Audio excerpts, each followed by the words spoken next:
کل کے لیسن کے حوالے سے صحیح الادب المفرد کی ایک حدیث ابو ہریرہ سے روایت ہے کہ مرض بخار نبی صلی اللہ علیہ وسلم کی خدمت میں آیا اور عرض کیا، بخار خود آیا، آپ مجھے اپنے گھر کے ان افراد کی طرف بھیج دیں جو آپ کو زیادہ محبوب ہیں، جو زیادہ پیارا ہے اس کی طرف بھیج دیں. یعنی اگر آپ کے سامنے آئے کوئی تکلیف کہ آپ سب سے پیارے کو دے دیں، کتنا مشکل ہے. تو آپ نے اس کو انصار کے پاس بھیج دیا. وہ ان کے ہاں 6 دن رات باقی رہے، وہ سب لوگ بیمار ہو گئے، بخار ہو گیا ان کو، اور ان پر بخار بہت سخت ثابت ہوا. آپ صلی اللہ علیہ وسلم ان کے گھر آئے تو انہوں نے آپ سے شکایت کی. اس پر نبی صلی اللہ علیہ وسلم ان کے ایک ایک گھر اور ایک ایک مکان میں داخل ہوئے اور ان کے لیے عافیت کی دعا کرنے لگے. اس سے کیا بات پتہ چلتی؟ یس، اگر بیماری آ جائے تو اس کے جانے کی بھی دعا کرنی چاہیے. اور ایک ایک کمرے میں داخل ہوئے، ایک ایک گھر میں داخل ہوئے، اس سے کیا بات پتہ چلتی؟ انصار کے لیے محبت کہ انڈیویجولی سب کو دیکھا، ایک ایک کو جا کے وزٹ کیا، عیادت کی، اور ان کے ایک ایک گھر اور ایک ایک مکان میں داخل ہوئے اور ان کے لیے عافیت کی دعا کرنے لگے. ہر نک اینڈ کارنر میں آپ نے دعا کی، ٹھیک ہے نا. تو بعض اوقات ہم نے گھر میں جیسے عبادت کی ایک خاص جگہ مقرر کر لی ہوتی ہے یا ایک خاص کونا ہوتا ہے، اور ہم سمجھتے ہیں جب عبادت کرنی بس اس کونے میں جا کے بیٹھ جاؤ، اور جب وہاں سے نکلو تو پھر دوسرا گھر دنیا کے لیے سارا. مسجد الگ کر دی ہوئی ہے، ٹھیک ہے، وہ الگ بھی ہونا چاہیے کیونکہ اس میں انسان کو یکسوئی ہوتی ہے. لیکن اگر کوئی بیماری ہو، کوئی تکلیف ہو، تو اس کے لیے ان ساری جگہوں پر الگ الگ بھی دعا کرنی چاہیے. اسی طرح مثلاً ہم کہتے ہیں کہ اچھا ہم الہدا میں آ جاتے ہیں، یہاں درس و تدریس ہو جاتی ہے، قرآن پڑھ لیتے ہیں، پڑھا لیتے ہیں، بس کافی ہے سب کچھ، اور اب گھر جو ہے نا وہ صرف دنیا کے کاموں کے لیے، آرام کے لیے. نہیں، اپنے گھروں کو بھی مسجدیں بنائیں. وہ کیسے بنائیں گے گھروں کو مسجدیں؟ مسجد اجتماعی عبادت کے لیے ہوتی ہے، یعنی گھر والے بھی مل بیٹھ کر کچھ نہ کچھ اکٹھے درس و تدریس کا کام کریں، یا محلے والوں کو بلا لیں، یعنی اپنے گھروں کو بھی آباد کریں، اس میں بھی عبادت کریں، انڈیویجول عبادت بھی اور اجتماعی طور پر بھی بیٹھ کر دین کی بات کریں. میرے سسر نے ایک دفعہ مجھے بتایا کہ ان کے پاس ایک شخص آیا کسی اور علاقے سے، دوسرے شہر سے، تو بہت ہی پریشان حال تھا. وہ کہنے لگا کہ اچانک ہمارے جانور مرنے لگ گئے ہیں، یعنی وہ ان کے کھیت تھے اور جانور وغیرہ انہوں نے رکھے ہوئے تھے، کہ اچانک وہ مرنے لگ گئے ہیں اور ہم بہت پریشان ہیں، اور ہماری کھیتیاں جیسے جلنے لگ گئی ہیں اور معلوم نہیں کیا ہو گیا. تو ہمیں کسی نے بتایا ہے کہ آپ سے جا کے مشورہ کریں. تو انہوں نے کہا اچھا مجھے ساتھ لے چلو. وہ خود وہاں گئے.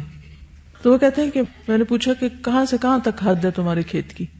تو انہوں نے مجھے جب بتایا تو میں نے ایک کونے سے شروع کر کے چاروں کل آیت الکرسی سورۃ فاتحہ یہ پڑھنا شروع کر دی. میں چلتا گیا ساری باؤنڈری وال کے آس پاس ان کے پڑھنا شروع کیا. تو جو ان کے جانور بیمار تھے یا اور جو ایک وحشت کی فیلنگ تھی وہ آہستہ آہستہ ڈیزالو ہوتی گئی. تو بعض اوقات ایسا بھی ہوتا ہے نا کہ جیسے سارے گھر والے بیمار پڑ جاتے ہیں، ہوتا ہے نا کبھی کبھی سب کے ہاں کچھ نہ کچھ ایسا کبھی ہوا ہوگا.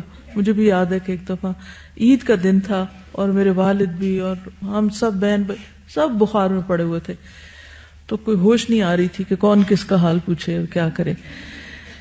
تو ایسا بھی کبھی ہو جاتا ہے. تو اگر ایسا کچھ ہو جائے تو اس صورت میں کیا ہے کہ پورے گھر میں گھوم پھر کے قرآن مجید پڑھیں اور اللہ تعالیٰ سے دعا مانگے اور عافیت کی دعا مانگے. ٹھیک ہے. آپ صلی اللہ علیہ وسلم جب لوٹ رہے تھے تو ایک عورت پیچھے آئی، ٹھیک ہے، یعنی ایک عورت آپ کے پیچھے آ گئی. اس نے عرض کیا اس ذات کی قسم جس نے آپ کو حق کے ساتھ بھیجا ہے، میں انصار میں سے ہوں اور میرے والد بھی انصار میں سے ہیں. جیسے آپ نے انصار کے لیے دعا کی ہے میرے لیے بھی دعا کیجیے. آپ نے فرمایا کیا چاہتی ہو؟ اگر چاہو تو میں تمہارے لیے دعا کروں کہ تم بخار سے محفوظ رہو، چاہو تو برداشت کرو اور تمہیں جنت ملے گی. اس نے کہا میں صبر کروں گی اور جنت کو خطرے میں نہیں ڈالوں گی. یعنی اپنے ٹائم کے ساتھ ساتھ بخار ختم ہو جائے گا. وہاں آپ نے دعا کی، یہاں اس کے لیے نہیں کی. کیوں؟ غور کیجئے، سوچئے. ہاں، اس حدیث سے سوچنے کا ایک مختلف قسم کا اینگل مل رہا ہے کہ بعض اوقات یہ ہے کہ ہم ایک چیز کو تکلیف سمجھتے ہیں نا، تو ایک تو یہ کہ محبوب لوگوں کی طرف بخار کا بھیجنا، اس سے یہ پتہ چلتا ہے کہ اللہ تعالیٰ کے نزدیک لوگوں کے اوپر رحمت کرنے کے مختلف طریقے ہیں، یعنی یہ بھی بظاہر رحمت کا ایک طریقہ تھا. اور دوسری بات یہ جو آخری، مجھے تو اس سے یہ لگ رہا ہے کہ اللہ تعالیٰ کے نزدیک مختلف لوگوں کے لیے رحمت مختلف طریقوں سے ہے، ان کے لیے فیصلے یا ڈیسیژنز بھی مختلف طریقے کے ہیں، یعنی ضروری نہیں ایک ہی کام سے دونوں کا ایک جیسا نتیجہ ہو. دیکھیں ہم بہت سی چیزوں میں صرف یا نقالی کر رہے ہوتے ہیں یا کمپیریزن کر رہے ہوتے ہیں یا پھر اس اسٹیٹ آف مائنڈ میں جیتے ہیں کہ دین کو بس ایک اسٹیٹک چیز سمجھ لیتے ہیں اور ایک برانڈ ہے جو لگا لیا جائے تو وہ دیندار بن جاتے ہیں. اصل میں اللہ نے جو ہمیں عقل دی ہے نا، اس کے ساتھ بہت بڑا امتحان رکھا ہے اور مختلف حالات میں ڈال کے، کبھی خیر میں کبھی شر میں، وَنَبْلُوكُمْ بِالْخَيْرِ وَالشَّرِّ فِتْنَةً، مختلف لوگوں کا مختلف طرح سے امتحان لیا ہے. کچھ لوگوں کا امتحان ان کو چیز یا نعمت کے ملنے پر ہوتا ہے، کچھ کا چھننے پر ہوتا ہے، کچھ لوگوں کو سخت تکلیف دے کے اللہ تعالیٰ پھر ٹھیک کر دیتا ہے، کچھ لوگوں کی تکلیف بہت لمبی ہو جاتی، کچھ لوگوں کے ساتھ معاملہ یہ ہوتا ہے کہ ان کے لیے تکلیف میں رہنا ہی ان کی آخرت کے لیے بہتر ہے. انصار کا اس تکلیف سے نکلنا بہتر تھا، یہاں اس عورت کے لیے اس تکلیف میں یا بخار میں رہنا بہتر ہے، کیونکہ ہو سکتا ہے اس کے پاس اور کوئی کرنے کا یا نیکی کا کام یا سوچ یا کوئی اور چیز نہ ہو. تو نیکی کے بھی مختلف طریقے ہیں، مختلف قسمیں ہیں، اسی طرح تکلیفوں اور آزمائشوں کے بھی مختلف رنگ ہیں. اصل چیز یہ ہے کہ ہم اللہ کی رضا پر راضی رہیں. آگے بھی آج بہت ساری انشاءاللہ حدیثیں آئیں گی جس سے پتہ چلتا ہے کہ اگر بیماری آ جائے تو ہمارا طرز عمل کیا ہونا چاہیے، اور پھر بیماری کے علاوہ اگر کوئی تکلیف آ جائے تو ہمارا طرز عمل کیا ہونا چاہیے، ہمیں کیا کرنا چاہیے. کل بھی ایک میسج میں نے بار بار آپ کو دیا تھا، کیا تھا؟ How to react, this is what we have to learn. کس موقع پر کس طرح ریئیکٹ کرنا ہے، کس سچویشن میں کس طرح رہنا ہے، کس وقت میں کیا کرنا ہے. اور یہ اسی وقت انسان پر کامیاب ہو سکتا ہے کہ ہر وقت الرٹ رہے، ہر وقت ہوش میں رہے، بے سوچے سمجھے کام نہ کرے کہ اچھا اس نے کر لیا میں بھی کر لوں، اس پہ یہ وار چل گیا تو میں بھی چلا لیتی ہوں. نہیں، ہر ایک کی سچویشن اور حالات فرق ہے، ٹھیک ہے نا. تو کیا چھوڑنا ہے ہمیں؟ کمپیریزن. آپ کبھی بھی چین میں نہیں رہ سکتے اگر آپ ہر وقت کمپیئر کرتے رہے، اپنے حالات کو دوسروں کے حالات کے ساتھ، اپنے مال کو دوسروں کے مال کے ساتھ، اپنی اولاد کو دوسروں کی اولاد کے ساتھ، اپنے ٹیچرز کو دوسرے ٹیچرز کے ساتھ، اپنے پیرنٹس کو دوسرے پیرنٹس کے ساتھ. اگر آپ کے اندر کمپیریزن کی عادت ہے نا تو آپ سخت عذاب میں. تو اگر آپ چاہتے ہیں کہ اس ٹارچر سے باہر نکلیں، کمپیریزن چھوڑ دیں اور اللہ نے جس حال میں رکھا ہے اس پر راضی رہیں. اب آپ دیکھیں اس عورت کا حال، میں سمجھتی ہوں کہ کتنی عقل مند عورت تھی. اس نے یہ نہیں کہا نہیں پھر آپ نے ان کے لیے کیوں کی، کوئی بحث مباحثہ نہیں، کوئی جھگڑا نہیں، وہ جنت کی بات آ گئی تو دل ٹھنڈا ہو گیا، نہیں اس کو نہیں ہاتھ سے جانے دے سکتی. کتنے عقل مند لوگ تھے، کس چیز کا سودا تھا. ہم پیٹی چیزوں کے اوپر جھگڑے شروع کر دیتے ہیں، اسی لیے ہم پھر طرح طرح کی بیماریوں میں مبتلا رہتے ہیں، نفسیاتی اور روحانی بیماریوں میں. جسمانی بیماری پھر کم ہوتی ہے، کم درجے کی، اور روحانی زیادہ انٹینس ہوتی ہیں جو انسان کو کہیں کبھی نہیں چھوڑتی. السلام علیکم استاذہ. ایک دعا جو عافیت کی نبی صلی اللہ علیہ وسلم نے کی، اس سے مجھے اپنے فادر کا آخری ٹائم یاد آ رہا ہے کہ ان کو بہت شدید بیماری تھی اور in and out of hospital رہے تھے. تو جو ان کا آخری دن تھا، مجھے یاد ہے جب ہم لوگ ہاسپٹل وزٹ کرنے کے لیے گئے تو 4-5 گھنٹے ان پر نزا کی کیفیت چل رہی تھی، سانس آ رہا تھا جا رہا تھا، اور ہم اس چیز کو بالکل ایکسیپٹ نہیں کر رہے تھے. اور میں یہ سوچ بھی نہیں سکتی تھی کہ میں ابو کے بغیر زندہ بھی رہ سکتی ہوں، کیونکہ مجھے شدید محبت اپنے فادر سے تھی بھی اور ہے بھی. تو میں مستقل صرف اور صرف یہی دعا کری تھی، یا اللہ ان کو زندگی دے دے، یا اللہ ان کو زندگی، اور آل تھرو ان کی بیماری میں صرف یہی دعا کرتی رہی، یا اللہ ان کی طبیعت ٹھیک ہو جائے، ان کو زندگی دے دے. کیونکہ میں آئی تھنک بہت سیلفشلی سوچ رہی تھی نا، صرف اپنے بارے میں. اور عشاء کی نماز کا وقت تھا، آئی ریممبر شفا کی جو مسجد تھی وہاں جا کے عشاء کی نماز پڑھی اور ان کی تکلیف نہیں دیکھی جا رہی تھی. میں نے اسی لمحے صرف یہ دعا کی، اللہ تعالیٰ بس اب ان کو سکون دے دیں. ود ان اے سیکنڈ میری خالہ نیچے آئی، انہوں نے بتایا کہ ابو دنیا سے چلے گئے ہیں نا. تو اس وقت میں یہ سوچ رہی تھی کہ کتنا ہم سیلفشلی دعا کرتے ہیں لوگوں کے لیے، اور ہمیں صرف اپنا سوچتے ہیں نا، صرف اپنا سوچتے ہیں، دوسرے کا نہیں سوچتے اور اس کے متعلقین کا نہیں سوچتے، اس کی آخرت کا نہیں سوچتے. ہو سکتا ہے مزید زندگی ان کے فائدے میں نہ ہو. اللہ تعالیٰ سے بڑھ کر کون مہربان ہے؟ ہم محبت کرتے ہیں لیکن اللہ کی محبت ہماری محبت سے بڑھ کر ہے اپنے بندوں کے ساتھ. ہم محبت کرتے ہیں ایک ماں کی طرح نا، اور اللہ 70 گنا زیادہ کرتا ہے، تو اس کے فیصلے زیادہ بہتر ہے نا. اور ضروری نہیں ہوتا کہ جس سے محبت ہو صرف اس کے ساتھ محبت ہی کی بات کی جائے، کبھی اس کے ساتھ تأدیب کی بات بھی کی جائے تو وہ اس کے لیے زیادہ فائدہ مند ہوتی ہے. جو ماں باپ محبت میں اپنے بچوں کو صرف لاڈ دیتے ہیں، پیمپرنگ کرتے رہتے ہیں ان کی، وہ کیا کرتے ہیں؟ بگاڑ دیتے ہیں ان کو. اور جو ماں باپ اعتدال رکھتے ہیں، محبت بھی دیتے ہیں لیکن ساتھ اس کے ادب بھی سکھاتے ہیں، وہ اصل میں خیر خواہ ہوتے ہیں. نبی صلی اللہ علیہ وسلم جن سے سب سے زیادہ محبت کرتے تھے ان کو ایک ٹیسٹ میں ڈال رہے ہیں بخار بھیج کے، تاکہ ان کی صفائی ہو جائے، پہلے سے بہتر ہو جائیں. یہ تأدیب ہے، ایک طرح سے ادب سکھانا ہے.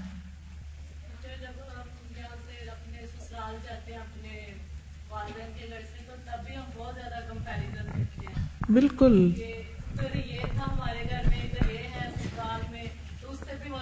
عذاب بن جاتی ہے. تو جب اس چیز سے نکل آئے تو وہی گھر اپنا لگنے لگ پڑتا ہے اور وہی چیز پازیٹیو چلی جاتی ہے. بہت پتے کی بات ہے، کیونکہ ماں باپ نے تو بھیج دیا، بس ان کی تو ذمہ داری ختم. اب دس از یور ہاؤس، اس کو گھر سمجھے. ہم رہتے یہاں، سارے بینیفٹس یہاں سے حاصل کرتے ہیں اور تعریفیں کسی اور کی کر رہے ہوتے ہیں. کس قدر تکلیف دہ بات ہے.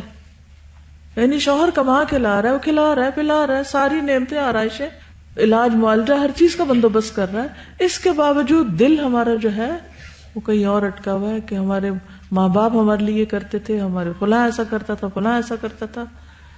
اور چھوٹی سی بھی کوئی تکلیف آئے تو بس پھٹ پڑتے ہیں، پھر سارے احسانات بھول جاتے ہیں. جی میں نے یہ دیکھا ہے کہ اگر انسان روزمرہ زندگی میں اللہ سے راضی رہتا ہے نا تو اس کی پریکٹس ہوتی رہتی ہے.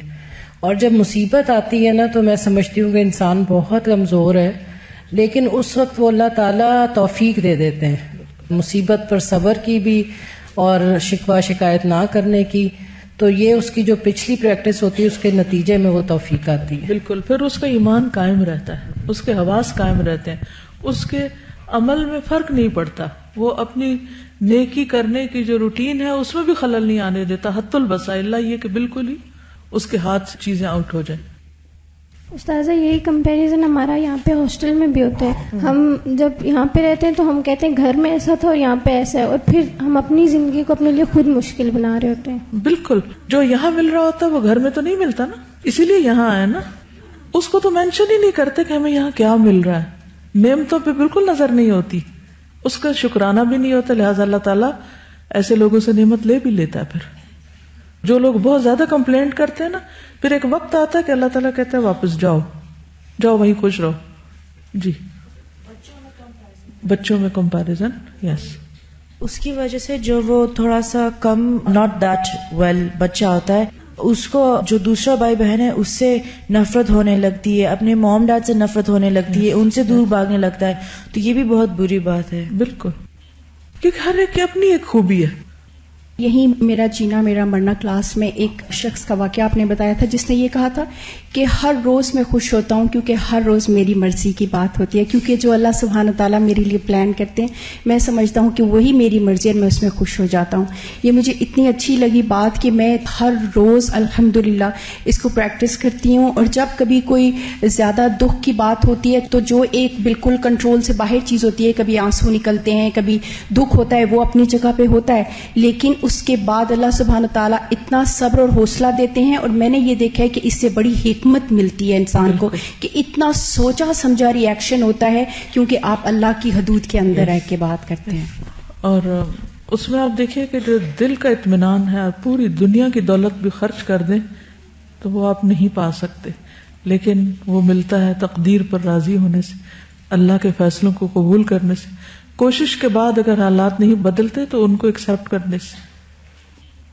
جب ہم کمپیریزن کرتے ہیں نا، اس میں ایک اور بہت بڑا نقصان یہ ہوتا ہے کہ ہم اندر ہی اندر نا دل ہی دل میں اپنے آپ کو نا سپیریئر بھی سمجھنے لگ جاتے ہیں، مطلب کسی بھی لحاظ سے نا، اور پھر وہ ظاہر ہے ویری رائٹ، اور اور زیادہ برائی کی طرف پھر بہت ساری چیزوں میں ہو جاتے ہیں اور دوسروں کو لک ڈاؤن اپون کرتے ہیں. بالکل. آگے چلیں. ان صلاتی ونسکی ومحیای ومماتی للہ رب العالمین. للہ، میرا سب کچھ اللہ کے لیے، میری زندگی اللہ کے لیے، خود میرے اپنے لیے بھی نہیں اور کسی اور کے لیے بھی نہیں.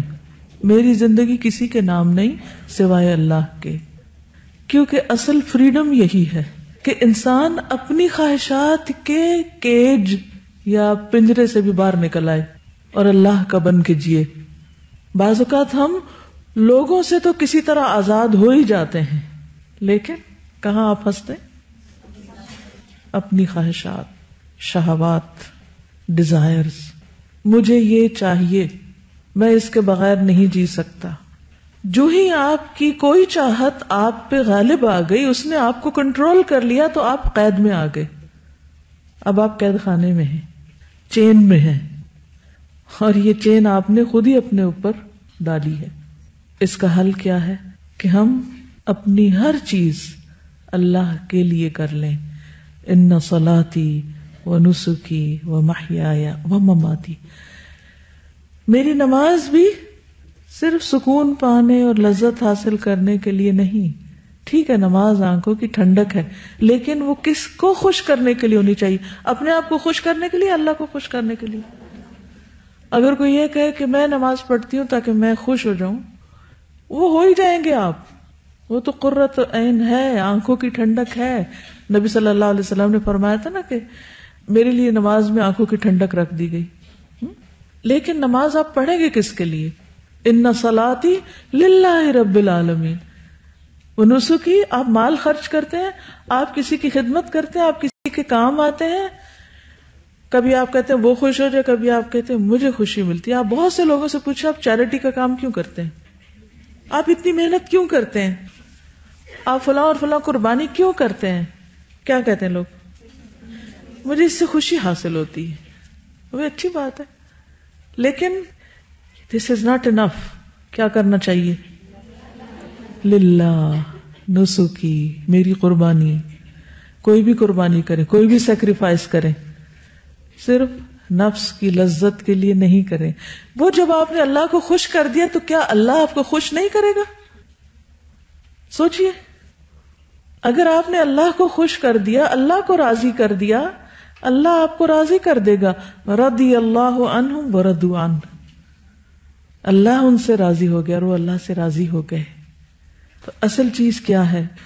اللہ کی رضا اور ہر غلامی سے آزاد ہو کر جینا، حتیٰ کہ اپنی ذات کی غلامی سے، اپنے نفس کی غلامی سے، اپنی خواہشات کی غلامی سے. غیر اللہ میں ہر چیز آ جاتی.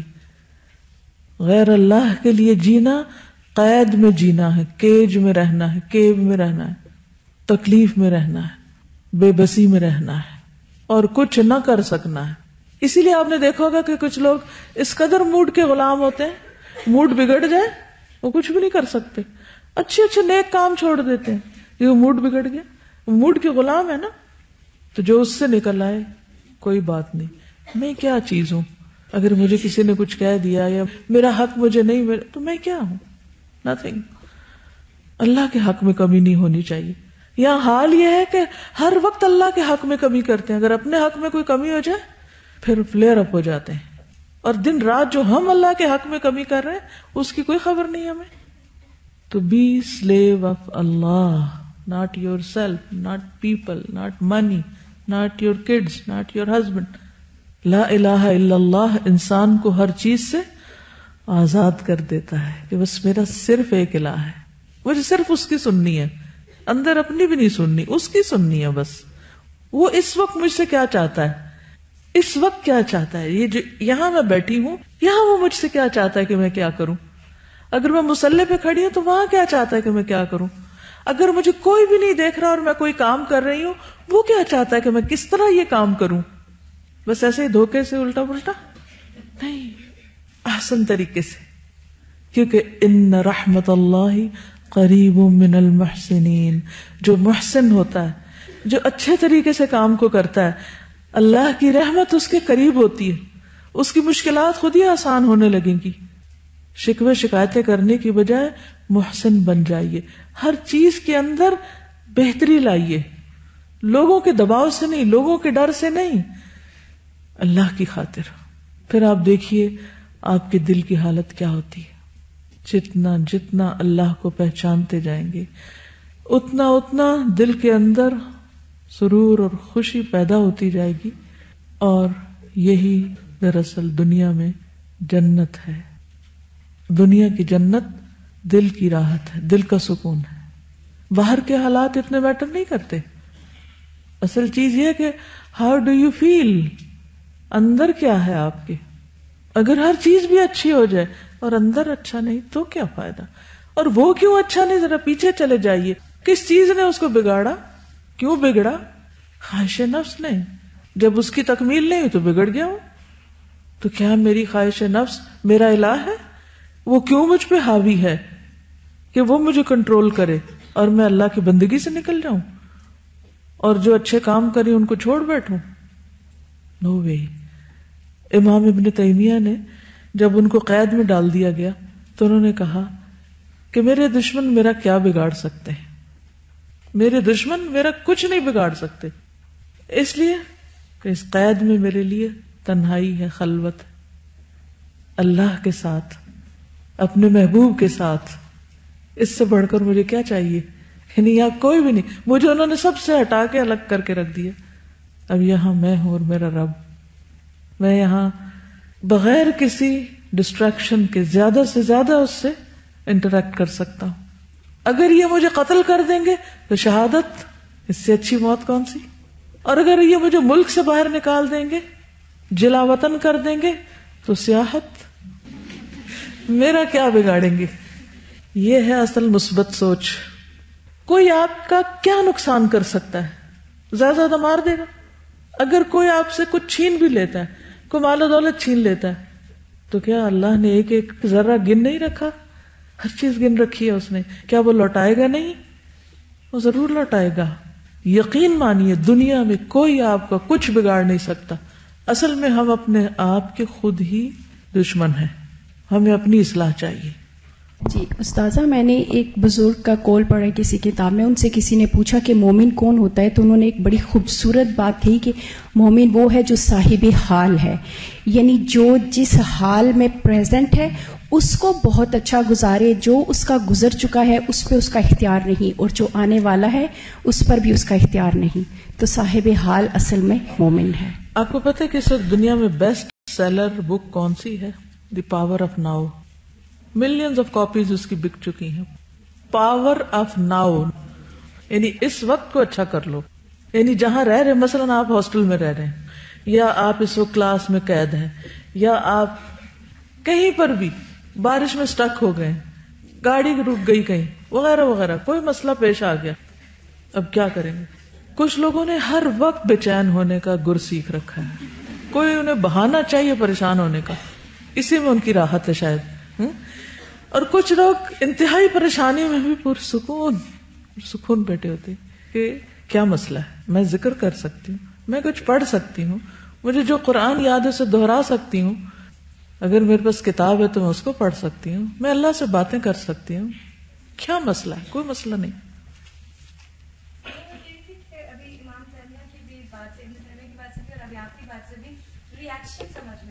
ہاں, ہمارا ریئیکشن کیسا ہوگا. تو کل بھی میں اس بارے میں سوچ رہی تھی, تو میں یہی کہہ رہی تھی کہ نیوٹن نے بھی ایک پورا لا ایکشن اور ریئیکشن پہ نہیں اسٹیٹ کیا, اور یہی مطلب ابھی ساری باتوں سے مجھے ریاکشن کے بارے میں ہی سارا سمجھ آ رہا ہے کہ جیسا ہمارا ریاکشن ہوگا ویسے ہی ہماری سوچ. بالکل, کیونکہ مسئلے مسائل تو ہر وقت پیش آئیں گے, لیکن آپ کس طرح ریئیکٹ کرتے ہیں دیٹ میٹرز. زیادہ ایسے نہیں ہو سکتا کہ اگر لوگ بس آج کے اندر جیئیں, جس طرح پاور آف ناؤ بات کر رہی ہیں, لوگ پھر آج کے اندر جینا شروع کر دیتے ہیں, پھر وہ جو کل جو ہمارا آئے گا آخرت میں اس کو بھول جاتے ہیں. مطلب یہ کہ مومن کے لیے یہ ہے کہ مومن تو ناؤ کو بھی اللہ کی رضا میں گزارے گا. بالکل. دیکھیے ہر کوئی جس کے لیے جی رہا ہے نا اس کے لیے وہی پاور آف ناؤ بن جاتی. اس بک کے بارے میں جب مجھے پتا چلا تو میں نے اسی طرح سوچا کہ جن لوگوں نے ناؤ کو اپنے کانٹیکسٹ میں ایکسپلین کیا ہے وہ دنیا کی لذتیں اور راحتیں چاہتے ہیں نا, وہ اس ناؤ میں وہ لذت ڈھونڈنے کی امیجنیشن کے ساتھ ہی کسی بھی طرح کوشش کرتے ہیں. ہمارے لیے تو وہ جنت جس کی وسعت آسمان و زمین کے برابر ہے اس کے سودے کرنے کو کہا گیا ہے. تو ایک شخص جس کی ڈیل ہو چکی ہو اور جو اس کے لیے اسٹرگل کر رہا ہو اور جو اس کی طرف بڑھ رہا ہو, وہ تو صرف سوچ کے بھی خوش ہوتا رہتا ہے. چلیے, تو اب امام ابن تیمیہ نے تو خلوت, شہادت, سیاحت کی بات کی تھی. اگر ہم بیمار ہو جائیں تو کیا کریں؟ آج کا ٹاپک یہ ہے, یعنی اپنے اور دوسروں کے لیے فائدہ مند مریض بنیے. کچھ مریض کیا بن جاتے ہیں؟ مصیبت. ان کو تھوڑی سی بھی کوئی تکلیف ہو تو وہ گھر سر پہ اٹھا لیتے, حال شروع کر دیتے ہیں. اور کچھ جو ہیں وہ اپنے اس وقت سے بھی ناؤ سے فائدہ اٹھاتے ہیں اور دوسروں کے لیے بھی فائدہ مند بنتے ہیں. تو وہ کیسے کریں؟ تو اس کے لیے ہمارا دین کیا رہنمائی کرتا ہے, تو آج کچھ باتیں اس حوالے سے کریں گے انشاءاللہ. سب سے پہلی بات, اللہ سے اچھا گمان رکھنا کہ وہی تکلیف دیتا ہے اور وہی تکلیف دور کرتا ہے. وہ بیمار بھی کرتا ہے, وہ شفا بھی دیتا ہے. ابراہیم علیہ السلام نے کیا کہا تھا؟ وَإِذَا مَرِضْتُ فَهُوَ يَشْفِينِ, جب میں بیمار ہوتا ہوں تو مجھے شفا دیتا ہے. وَإِذَا مَرِضْتُ, میرا رب ہے نا, اور شفا اس کے ہاتھ میں ہے. اللہم انت الشافی لا شفاء الا شفاؤک. تو اللہ سے اچھا گمان رکھنا, اللہ پر توکل کرنا, اس پر ریلائی کرنا, اس سے اچھی امید رکھنا, اس سے حسن ظن رکھنا. انس بن مالک کہتے ہیں کہ رسول اللہ صلی اللہ علیہ وسلم ایک نوجوان کے پاس گئے. وہ موت اور زندگی کی کشمکش میں تھا, یعنی حالت نظم میں صحیح. آپ نے اس سے پوچھا تم اپنے بارے میں کیا سوچ رہے ہو, اس وقت تم کیا سوچ رہے ہو؟ امیجن کیجئے کہ آپ کسی مریض کی عادت کے لیے گئے ہیں جو بالکل آخری دموں پہ, تو آپ کا دل چاہتا ہے نا پوچھیں کہ اس وقت اس کی سوچ کیا ہے. اس نے کہا, اللہ کے رسول صلی اللہ علیہ وسلم, میں اللہ تعالیٰ کے بارے میں پر امید ہوں اور مجھے گناہوں سے ڈر بھی لگ رہا ہے. دو چیزوں کے بیچ میں ہوں. رسول اللہ صلی اللہ علیہ وسلم نے فرمایا, جس آدمی کے دل میں اس وقت یعنی نزع کے وقت یہ دو چیزیں یعنی خوف اور امید ہوں, یہ دو چیزیں جمع ہو جائیں, یعنی ایک طرف ڈر بھی لگے اور ایک طرف اچھی امید بھی ہو, تو جس چیز کی اسے امید ہوتی ہے اللہ تعالیٰ وہ عطا کر دیتا ہے, اور جس چیز کا ڈر ہوتا ہے اللہ تعالیٰ اس سے امن دے دیتا ہے. یعنی اللہ تعالیٰ بندے پر مہربان ہے, لہذا ہمیں اچھی امید ضرور رکھنی چاہیے. ڈر بھی قدرتی بات ہے, اس وقت ڈر بھی لگ رہا ہوتا ہے پتہ نہیں کیا بنے گا. ایسا نہ ہو کہ سارے اعمال بربادی ہو گئے, اٹھے جب پتہ چلے کہ جی صاف ہے سب کچھ, ساتھ کرتے تھے اور ساتھ ضائع بھی کرتے تھے. کیونکہ منفی سوچ کا نقصان یہ ہوتا ہے کہ انسان جو اس کے دل میں برا خیال آتا ہے اسے اپنے تک نہیں رکھتا, وہ اسے دوسرے پہ انڈیلتا ہے, کسی نہ کسی سے غیبت کرتا ہے. وہ اگر ہاں میں ہاں ملا دے تو اور نوٹ لگ جاتی ہے اور پکا ہو جاتا ہے. اب اصلاح کے چانسز اور دور ہو جاتے ہیں, مشکل ہو جاتے ہیں, تعلقات اور خراب ہو جاتے ہیں, فاصلے اور بڑھ جاتے ہیں. کیونکہ پہلے ایک منفی ذہن تھا, اب دو مل گئے, اب وہ دو خوب روز کھچڑی پکاتے ہیں مل کے. تو نقصان کیا ہوا؟ ایک تو عمل برباد, دوسرے حالات میں کوئی درستگی نہیں آتی, کبھی بھی اصلاح نہیں ہوتی ایسے. اس لیے انسان کو اللہ تعالیٰ سے اچھا گمان رکھنا چاہیے کہ میں اپنے گناہوں سے بھی ڈرتا ہوں اور مجھے امید ہے کہ میرا رب بہت ہی مہربان اور رحیم ہے. تو اچھا مریض کیا کرتا ہے؟ اچھے گمان رکھتا ہے, مایوس نہیں ہوتا. یونس بن میسرہ بن حلبس کہتے ہیں, ہم یزید بن اسود کے پاس گئے اور وہاں واصلہ بھی پہنچ گئے. جب یزید نے ان کو دیکھا تو اپنا ہاتھ بڑھا کر ان کا ہاتھ پکڑ لیا اور اسے اپنے چہرے اور سینے پر اس لیے پھیرا کہ انہوں نے اس ہاتھ سے رسول اللہ صلی اللہ علیہ وسلم کی بیعت کی تھی. انہوں نے کہا یزید اپنے رب کے بارے میں کیا گمان ہے؟ یعنی اس وقت بیمار ہو، کیا سوچ رہے ہو؟ اس نے کہا اچھا گمان رکھتا ہوں. انہوں نے کہا خوش ہو جاؤ، میں نے رسول اللہ صلی اللہ علیہ وسلم کو یہ فرماتے ہوئے سنا تھا کہ بے شک اللہ تعالیٰ فرماتا ہے میں اپنے بندے کے ساتھ اس کے گمان کے مطابق ہوتا ہوں. اچھے گمان کے بدلے میں معاملہ بھی اچھا اور برے گمان کے بدلے میں معاملہ بھی برا. اللہ کے بارے میں اچھا گمان کیا ہوتا ہے؟ جو ابھی ذکر ہوا کہ میرا رب شفا دے گا، وَإِذَا مَرِضْتُ فَهُوَ يَشْفِينِ، وہ اچھا کر دے گا، اس میں بھی خیر ہے. اور برا گمان کیا ہوتا ہے؟ وائی می، میرے ساتھ یہ کیوں ہو گیا، یہ ہونا نہیں چاہیے. جی ہاں، مایوسی یہ برا گمان ہے. لا تقنطوا من رحمت اللہ.